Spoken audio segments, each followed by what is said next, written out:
Hello and welcome to this week's edition of Mindful Monday. If it's your first time here, feel free to type in the comments where you're coming from, any comments, questions, topics you'd like to hear covered in the future. You can also DM them to me. Also, if it's your first time joining us and you type the word mindful, after the broadcast, of course, I'll go back and put in a link where you can follow the link to receive our weekly PDF cheat sheet, which is simply bullet points of everything that we cover in each Mindful Monday, as well as a hypnotic recording or audio that I did based on releasing limiting beliefs. All right, great. And so today we're here to talk about 23 mind hacks that quickly and easily improve your life and help you to become more productive. So this is based in part on an article I read by Alexandria Blogier, and she is a writer for YourTango's news. Of course, I added some things, took some things out, made it my own. So, number one, and we've talked about many of these before in the past, is to make a daily gratitude list. Large or small, listing things you are grateful for has been proven to actually rewire your brain and to make it, more productive, more happy, better point of view kind of thing.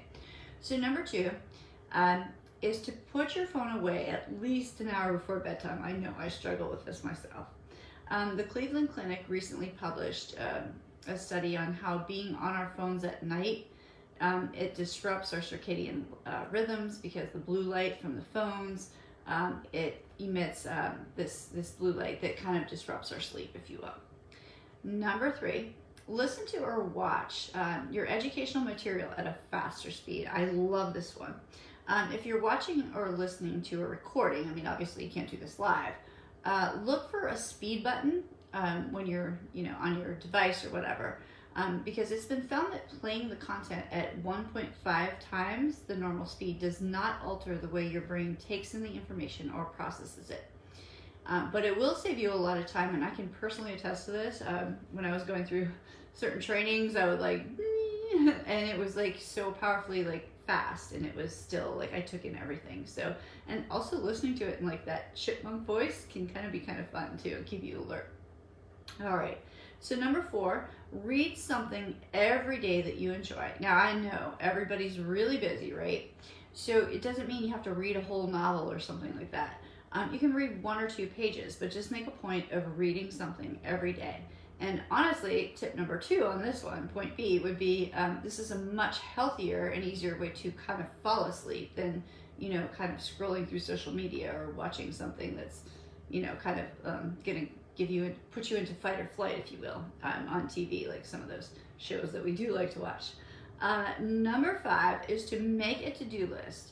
I like to make my to-do list every evening. Some folks will say do it in the morning, but I like mine done in the evening. You want to list at least 3 to 5 things, well, not at least, but about 3 to 5 things, shall I say, of the main things that you need to get done. And so, for the next day, that is. And then after each one, like we said with micro habits, and so we're having poor connection, so I hope we're still here. Anyway, so then you want to celebrate that. So next on our list is number 6, to automate or outsource, if you will, any of the small tasks that you can. So I don't know, this can be different for everybody. You'll have to kind of judge yourself, but it can be setting certain bills to auto pay, if you will. I know personally for my business, when I have group events, such as tonight, we have a group hypnosis event. When everybody's signing up for that, there's an automated thing that helps them to pay. There's an automated thing that helps them to remind them to come. And then there's an automated email that's sent out that thanks them for coming, kind of thing. So whatever you can do as far as that is going to be pretty personal though for you. Number 7 is to fall asleep quicker and let your subconscious mind work for you while you sleep. And so you can listen to a yoga nidra. I mean, I do yoga nidra, I love it. You can do a body scan kind of meditation. You can do autogenics, tense and release. And that would be more if you simply have trouble falling asleep. If there's things you want to work on personally, and I think we all have those things, listening to a self-hypnosis audio as you're sleeping, it can be so powerful. I love this because your subconscious mind never sleeps. So you're putting in what you want to be working on and let your subconscious work on it. I've even used sleep learning in the past when I was studying a little bit too many things at one time. Number 8 is to go to bed at the same time every night, including weekends. I know it's a big bummer, right? So, you know, things happen. Like, of course, we went to the Billy Joel Sting concert the other night. So, of course, I didn't go to the bed at the same time. But the goal is to make it a pattern of attempting to your best to kind of fit that pattern. This is going to ensure that you get that adequate amount of sleep, and your mind and body really do respond best to kind of a routine kind of pattern, if you will. So if you're a night owl, and I'm a reformed night owl, you can start by just pushing that hour of sleep back by 15, 20, 30 minutes, whatever it is, just for a week, and see how you feel. You don't have to do an all or none kind of thing. Number 9 is ask for what you want. You can't really expect others, even your partner or your family members, to be brain readers, or mind readers, if you will. You have to advocate for yourself and express your own needs. And this is really a form of self-care, and people do respect that. Number 10, schedule time with friends. Everyone is super, super busy these days. I understand that. So make a point of adding that friend time to your day or your calendar. It's nice to have a weekly or a monthly. You'll have to figure out what works best for you. If that doesn't even fit into your schedule, then maybe you schedule time to go for a walk. It doesn't have to be a night out or a yoga class, or maybe you schedule a time that you talk on the phone kind of thing. Number 11 is save content that is meaningful to you. And this might be a story, a photo, a card, a YouTube video, whatever lifts you up kind of thing. Doing so and keeping it in an easily accessible place can be a lovely reminder of your values. And then if you're feeling kind of down one day, you can kind of tap into that. 12 is to put your phone away while you're dining and or at work. So being fully present with the people you're with, especially when you're eating, and eating mindfully is helpful for so many things. And at work, it can cut out that unnecessary distraction, possibly keep you away from drama or anything upsetting that you might not even be able to deal with while you're at work. 13 is to do something artistic every day. It doesn't have to be a big form of art. It can be doodling, cooking, dancing, writing poetry, whatever lights you up. This is therapeutic. It can be a way to release emotions kind of thing. Next is 14. For 1 week, just for 1 week, I know it's a little tedious, keep track of your entire schedule minute by minute, if you will, including everything that you consume, like eat, and spend. And this can be a great way to see where you spend most of your time, your money, and what you're putting into your body.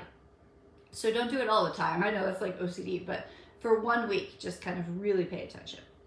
And then next we have scheduled downtime by yourself every day. So this could be a bubble bath, 10 minutes of silent meditation.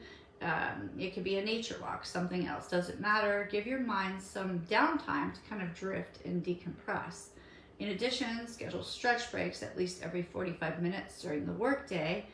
Not talking about a 15-minute break, just get up and stretch kind of thing. It helps to take these mini breaks even when you're in that flow state, because it makes your mind want to get back to the work kind of thing. 16 is use active listening and listen more than you speak. Listening well is a sign of emotional intelligence, and it helps others to feel connected. Start by focusing on maybe just remembering people's names that you meet kind of thing is a nice little way to do that. Number 17 is create more than you consume. So make your own posts or statements more on social media than you scroll. Give back to others more than you do you take. Do things that inspire you, basically. 19 is donate what you don't need. Go through your closet, your cabinets, your guest room, etc., and take what you don't need or use to a thrift store, a church, a food pantry. It's a feel-good kind of endorphin rush to help other people. And decluttering your space is going to make you feel a lot better and more organized as well. So it's win-win. 20 kind of adds to that. Delete any phone apps you're not using. I have to really go through this myself. Same as above, decluttering and organizing is good for the soul. 21, honor your boundaries. Do not say yes out of obligation or do anything that doesn't feel right or goes against your personal values. No is a full sentence. 22, monitor what you put into your brain. This means all types of media, from movies to news to books to conversations, especially at bedtime. I personally love a scary movie now and then, but it's not what I want to put into my brain right before bedtime or 24/7. The subconscious mind never sleeps, so What you put in right before bed kind of tends to stay there. News can be equally disturbing as well.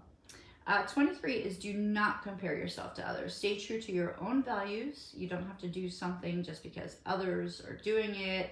And constantly looking to see what others are doing and comparing yourself, that's not going to make you feel any better. So just be you. All right. So that is today's Mindful Monday. I hope it's been a great one for you, and make it a good one all week long.